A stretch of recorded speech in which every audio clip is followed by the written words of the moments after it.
Sorry for the last week. I was away for the business trips, but now I'm back in at home.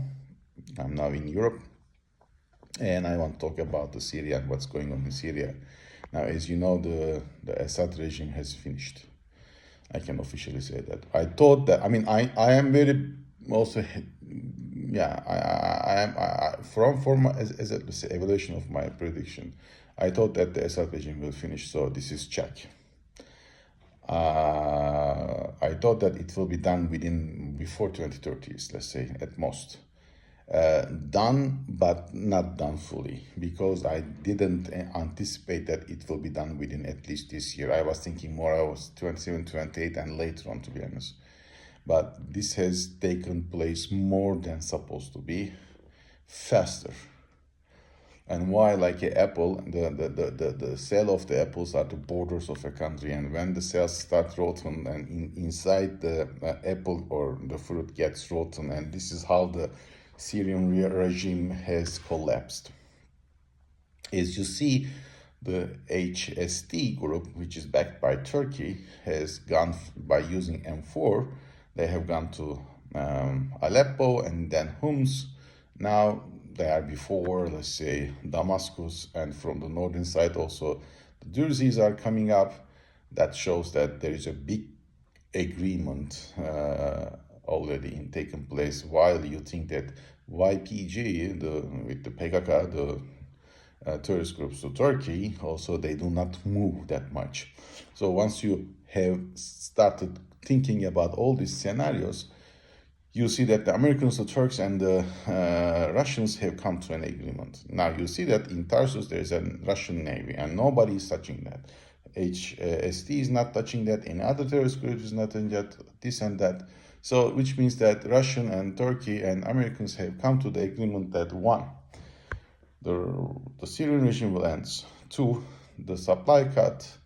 The supply route from Iran to Lebanon and Lebanon to Iran backwards will be cut, which means that they will enable Israel to control Lebanon more effectively by degrading the Hezbollah, which means that Israel is doomed to expand its land territory within 2030s. That's a check. It's almost now granted. I mean, a fool cannot understand all, in my eyes, to be honest. Now, when it comes to Turkey, Turkey is going to also have an influence now in the region. The old, let's say, Syria will be divided. And if I'm not wrong, the HST might have a country or a territory which might demand to annex by Turkey, or they might ask Turkey to annex, let's say, their part peacefully by the elections, which Turkey would do that, like in Hatay. And that is, I will say, a most likely scenario in my eyes.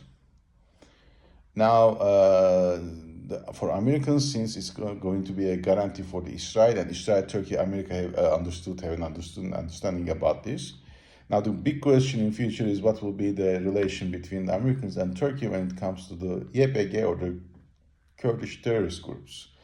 This is just for the moment to have a secure on Israel, and everybody has the benefit. So everybody seems to say yes. But it doesn't mean that this is going to, once the lands are going to be annexed by Turkey and so on and so forth, the question will come, what will happen with YPG or YPG, and what will happen with PKK, what will happen with the Kurdistan over there in Iraq. Because after Syria, it is not a question even what is the next stop, it will be Iraq. So Iraq will be also now divided. And from now on, we will go more in Iraq to cover up. For Turkey, this means more land, if this is going to be annexed, and land means agriculture. Also, land means here is a little bit about oil reserves, which means that, it will be good for the economy, at least for 5 to 10 million people will be added into the population directly.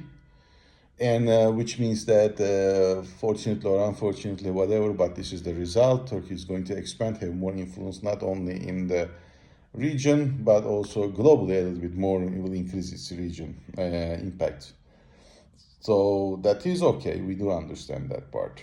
But the most important question is what will be the later on the relations between the PKK, YPG, and Turkey.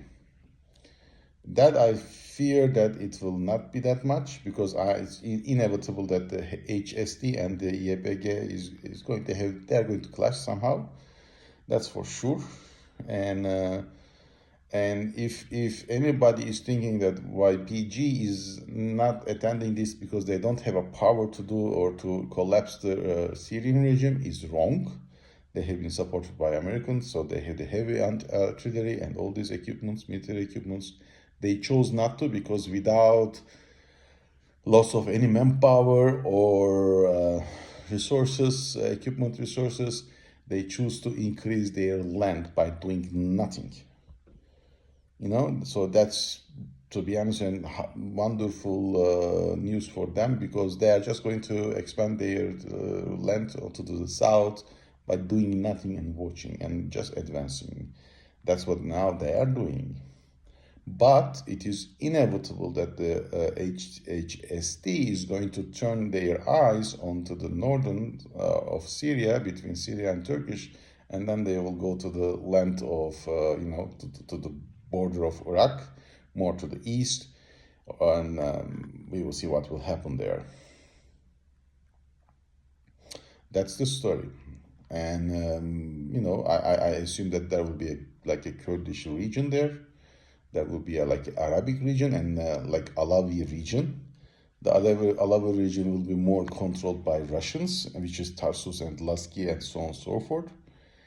This HST region will be more about, I will call, will be annexed by Turkey, I think, in future. And the Kurdish state will remain as, I will say, they call it Northern Kurdistan, and they will wait for the Iraqi Kurdistan to merge with. Despite the fact they have some disputes now between two, but they will solve these problems. No problem at the end for them. They are from the same cloth at the end of the day. So the issue is really when, what? I think before 2030s, we will see more now disruption in Iraq and the Iraq economy. And I think Iraq will be divided into 2 to 3. So the problem is what Turkey is going to do with this. Now that's the real question. From now on up until 2030s, we will see more, I will say, Turkish inclusion or disruption or foothold in Iraq. It has to be done because the security is utmost to Turkey. And we will see more, I think, clash between Turkey's backed groups and with PKK, YPG, and others. If this comes with even Iraqi Kurdistan, with no hesitation. For Americans, the best scenario is to ask Iraq to get annexed by Turkey under the assumption that there will be a federation, like a state, like United States. I call it United States of Anatolian nations and Turkey, or something like that, with a bigger name. But Turkish people will not ask for it at all. That I can say you by heart, and because everybody will know that this is going to be a part of the division in future. Nobody will buy this scenario in Turkey.